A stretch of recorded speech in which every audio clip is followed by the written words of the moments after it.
मुख्यमंत्री कोण? 403 आमदारांच्या उत्तर प्रदेशमध्ये मुख्यमंत्री असणार आहे भाजपचा. अर्थात ते कोण असणार आहेत हे अजूनही स्पष्ट झालेलं नाही.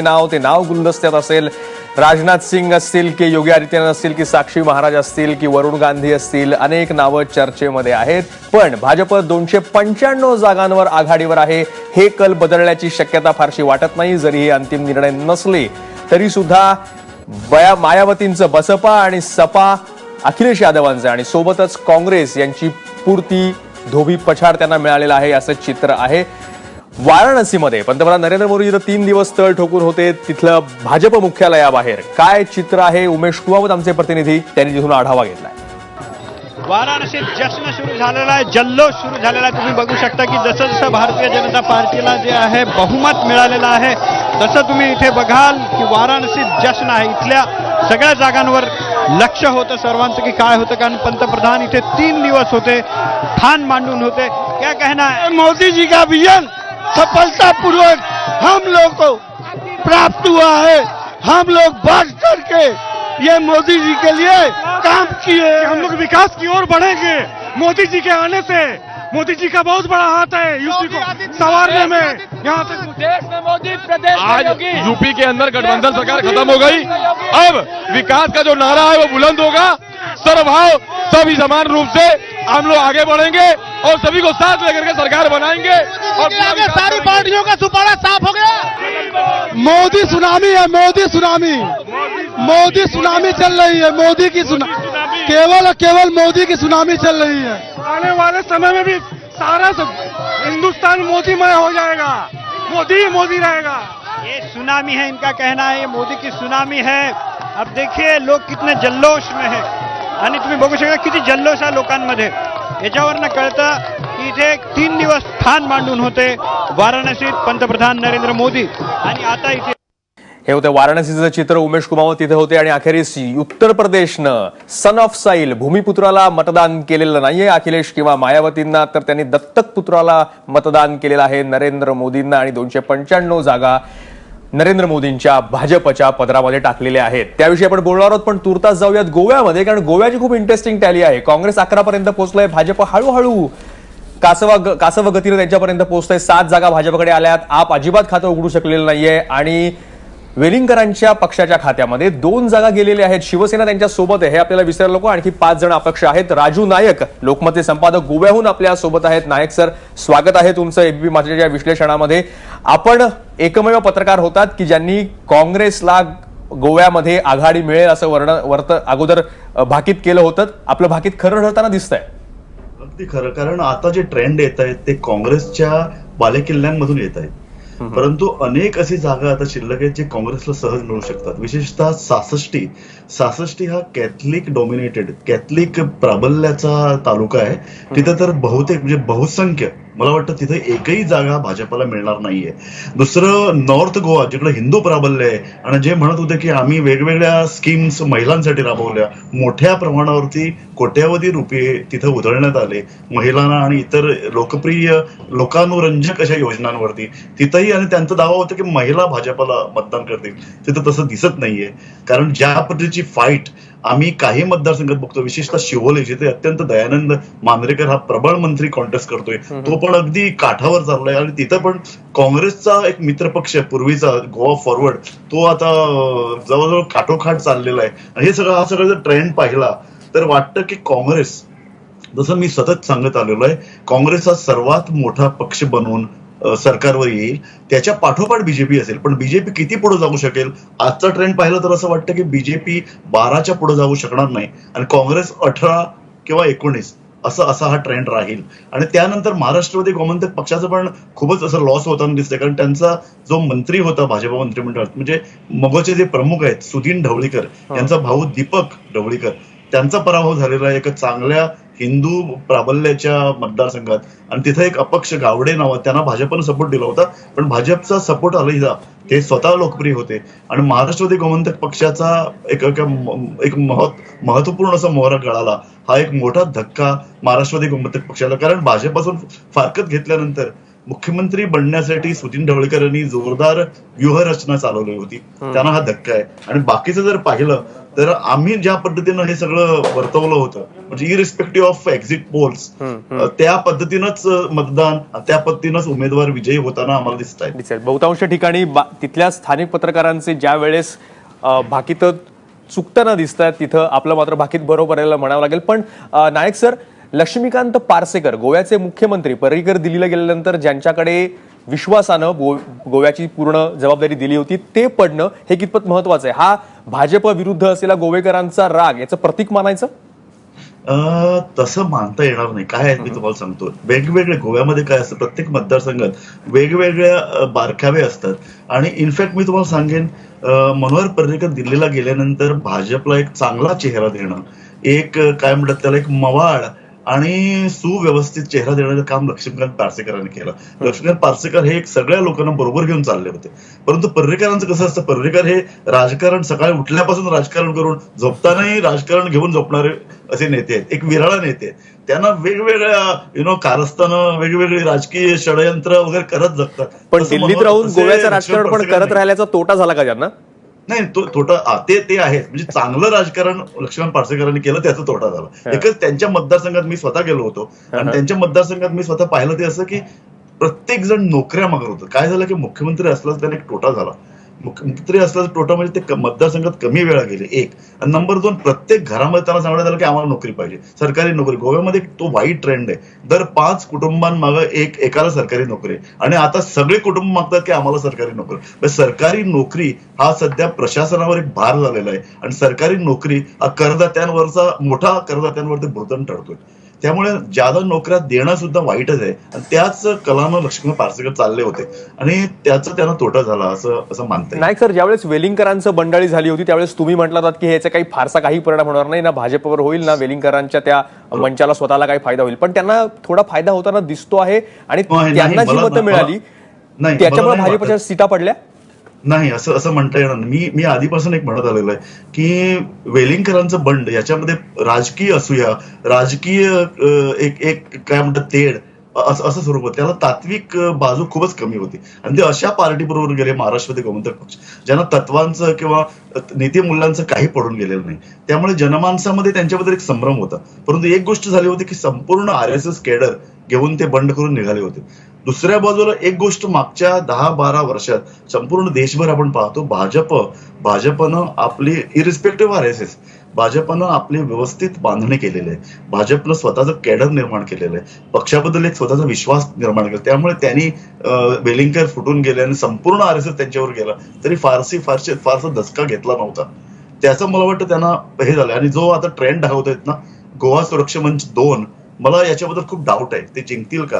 कारण आमच्याकडे इथं आम्ही आता बसलोय, आमचे सगळे वार्ताहर त्यांच्या प्रत्येक मतदारसंघात काम करतायत, अजून तरी आम्हाला तसा ट्रेंड येताना दिसत नाही. ठीक आहे, प्रशांत दीक्षित तुम्हाला काही प्रश्न विचारतात? राजू नायक, नमस्कार. प्रशांत दीक्षित बोलतोय. हा प्रशांतजी सांगा. हा, याच्या पर्रीकरांबद्दल थोडं तुमच्याकडनं अधिक अपेक्षित आहे. कारण एक बाहेरनं ऑब्झर्वेशन असं आहे की जरी पर्रीकर गोव्यामध्ये तळ ठोकून बसले होते किंवा काम करत होते तरी ते असे हाफ हार्टेडली काम करत होते असं एक परसेप्शन आहे. म्हणजे धड दिल्लीत नाही, धड गोव्यात नाही, पूर्णपणे. म्हणजे ज्या पद्धतीने मोदींनी उत्तर प्रदेशात सगळी स्वतःची शक्ती पणाला लावली तसं पर्रीकरांनी केलं नाही, असं थोडं गोव्यात झालं का? नाही, असं झालेलं नाहीये. मी तुम्हाला सांगतो, दिल्लीमध्ये ते किती होते आणि संरक्षण मंत्री पदात त्यांना किती रस आहे याबद्दल त्यांनी स्वतः याबद्दल स्पष्ट केलेलं आहे. त्यांना दिल्लीत राहणं आवडत नाही आणि दिल्लीचं वातावरण त्यांना मानवत नाही. परंतु त्यामुळे ते सतत शनिवार झाला की ते गोव्यात सोमवारी सकाळी ते दिल्लीला परत जाणं हे चाललं होतं. आणि एक गोष्ट खरी आहे, गोव्यामध्ये भाजपचा पराभव होणं हे त्यांच्या इमेजवरती आणि त्यांचा जो करिश्मा आहे दिल्लीमध्ये किंवा संपूर्ण भारतात त्याच्यावर परिणाम करणारं ठरेल. त्यामुळे त्यांना गोव्यात यायचं आहे आणि त्यामुळे त्यांना गोव्यामध्ये भाजप विजयी होणं हे महत्वाचं होतं, त्यांच्या राजकीय करिअरच्या दृष्टीने महत्वाचं होतं. त्यामुळे मागचे 2 महिने ते दिल्लीला जवळजवळ नव्हते आणि गोव्यामध्येच तळ टाकून बसले. पण आता काय होणार?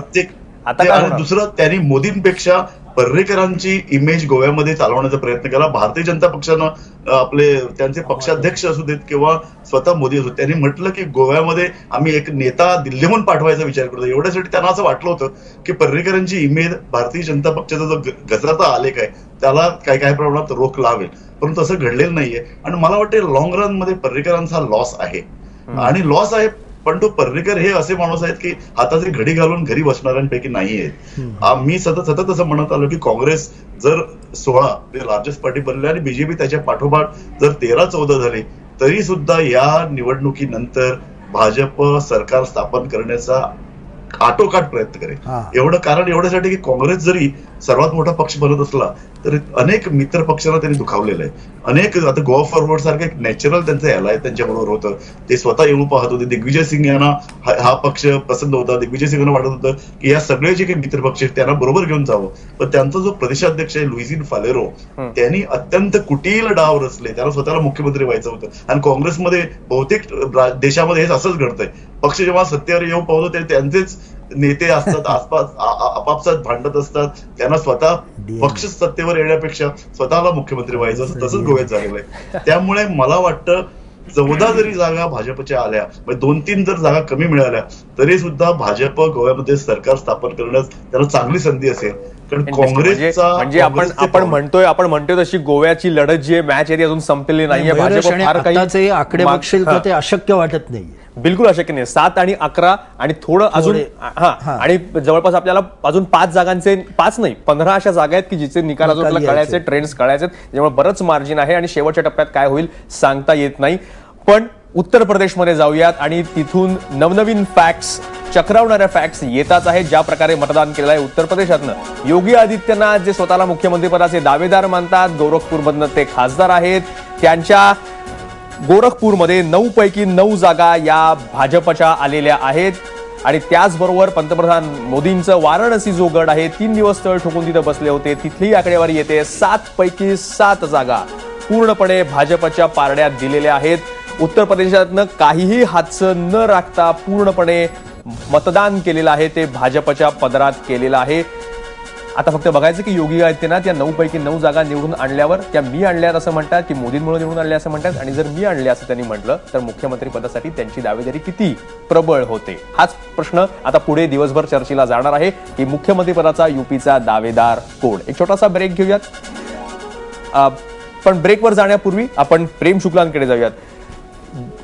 दिसतंय तर हे की युपीनं जेवढं प्रेम बाकीच्यांना अपेक्षित होतं तुमच्यावर दाखवणं यापेक्षा कैक पटीने जास्त प्रेम तुमच्यावर केलंय. नाही तेवढं तर संभाव्य होतं. पण लोकांचं असं आहे की युपी बद्दल मागच्या 2004च्या निवडणूक असू द्या, 7, 9, 12, 14 युपीमध्ये भाजपला कमी लेखण्याचं काम चालू होतं.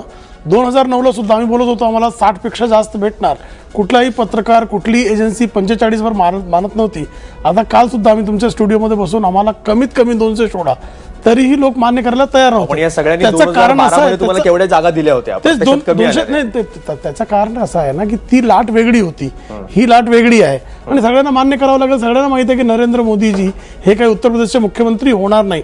तरी नरेंद्र मोदी ज्या व्यक्तीला ते मुख्यमंत्री पद देतील तो त्यांचा जे एजेंडा आहे तो चालवणार, विकासाचा एजेंडा चालवणार.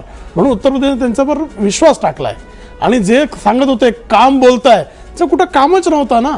म्हणजे मेट्रो चालू होणार पण मेट्रो दाखवून दिला, त्याचा उद्घाटन केला, मेट्रो चालत नाही. हायवे उद्घाटन केला, पूल बसून जातो. 18 कोटीचा हायवेचा NHAIचा तुमचा पर किलोमीटरचा कॉस्ट आहे 31 कोटी तुम्ही प्रत्येक ह्याच्यावर घेताय. हे सगळं लोकांच्या लक्षात होता. आणि मायावतीचा सर्वात भयंकर परिस्थिती अशी होती की नॉन जाटो जेवढा दलित आहे तो आता भाजपचा मागे उभा आहे हे मान्यच करायला तयार नाही लोक. तसंच नॉन यादव ओबीसी हा आता भाजप बरोबर उभा आहे आणि त्याला तो कनेक्ट करतो मोदींशी. हे जे सत्य परिस्थिती होती हे मान्य करायला बसप आणि सपा हे करत नव्हते. त्यांनी मानलं नाही, जे पटलं नाही ते प्रत्यक्षात या निकालांमध्ये आपल्याला पाहायला मिळते. पण आजबे सर 2014 नंतर मोदी लाट आली, ते जिंकले. त्याच्यानंतर बिहारचं जर एक अपवाद सोडला तर बाकी प्रत्येक ठिकाणी सगळ्यांनी शंका घेतली की मोदी लाट अजूनही नाही, मोदी लाट अजूनही नाही. अगदी परवाच्या आपल्या महानगरपालिका निवडणुकांमध्ये पण सगळे असे म्हणत होते. पण उत्तर प्रदेशमुळे हे अनालिसिस कायम चुकतं आहे आणि अजूनही तो मोदींचा प्रभाव भारतावर संपूर्ण आहे असं म्हणता येईल. 2014ला जो सुरू झालाय तो तुम्ही म्हणता हे 100% बरोबर आहे. याचं कारण असं आहे की हे जे मॅन्डेट आहे 2014ला असंच मॅन्डेट होतं आणि ते मॅन्डेट आणि आत्ताचं मॅन्डेट यामध्ये फार फरक नाही आहे. ही जर गोष्ट आपण लक्षात घेतली तर UPमध्ये जो ट्रेंड 2014ला सुरू झालेला होता तो आजपर्यंत कायम आहे. अपवाद बिहारचा होता. अपवाद बिहारचा का होता तर बिहारमध्ये असं होतं की बिहारमध्ये सुद्धा हेच झालं असतं पण बिहार प्रेडिक्ट पण ते केलं. हां, पण बिहार तोंडावर आपटले. झालं असं त्यामध्ये की बिहारमध्ये नितीश कुमार आणि लालू या दोघांनी एकत्र यायचं ठरवलं आणि लढत जी होती ती दुरंगी झाली. आता इथं बघा तुम्ही संबंध ह्याच्यामध्ये एक तर पहिली गोष्ट अशी आहे की पहिली गोष्ट म्हणजे असं मी तुम्हाला सांगतो की या देशामध्ये मोदीच्या विरोधामध्ये नेतृत्व उभं राहिलेलं नाही. भाजपच्या विरोधामध्ये एक आघाडी उभा राहायला पाहिजे ती उभा राहिलेली नाही. त्यामुळं असं आहे की 2019ला मोदीला पर्याय नाही असं एक वातावरण, भाजप आणि मोदीला पर्याय नाही असं एक वातावरण जनमानसामध्ये तयार झालेलं आहे. त्याचा सुद्धा फायदा इथं उत्तर प्रदेशमध्ये झालेला आहे. आणि उत्तर प्रदेशमध्ये असं आहे की ही जी ट्रायंग्युलर फाईट झाली ती ट्रायंग्युलर फाईट असं आहे त्यांनी प्रत्येक पक्ष राजकीय पक्ष राजकारण करण्यासाठी विजयी होण्यासाठी काही रणनीती अवलंबतो. त्यांनी ती रणनीती अवलंबली. त्यांनी पोलरायझेशन केलं, सटल पद्धतीने केलं पण केलं. त्याचे परिणामही दिसत आहेत. पण त्या पोलरायझेशन तोडण्यासाठी ह्या वेगळं राजकारण साठी जी हवी होती ती एकच होती त्यातली ती म्हणजे मायावती, सप आणि काँग्रेस हे तिघजण जर एकत्र आले असते तरच ते तोडीस-तोड देऊ शकले असते. अदरवाईज ते देऊ शकले नाही. मोदी आणि त्यातला खरा कुठल्याही राज्यामध्ये मोदी आणि भाजप किंवा राष्ट्रीय स्तरावर त्यांच्या विरुद्ध एकत्र आघाडी होत नाही. याच्यामुळे भाजपला फायदा होतो का? अर्थात काँग्रेस, राहुल आणि अखिलेश एकत्र आले होते पण ते तसे का त्याचे फायदे मिळाले नाहीत यावर आपल्याला चर्चा करायची. सत्यजित तांबे आपल्यासोबत आहेत, काँग्रेसचे प्रवक्ते आहेत. त्यांनाच हा प्रश्न विचारणार आहोत की एकत्र येऊन सुद्धा का असं प्रत्यक्षात घडलं नाही. पण छोटासा ब्रेक घेऊयात, लगेच परत येतो. तुम्ही पाहत रहा ABP माझा. मुख्यमंत्री कोणाचा? उत्तर प्रदेशचा, उत्तराखंडचा, पंजाबचा, गोव्याचा आणि मणिपूरचा.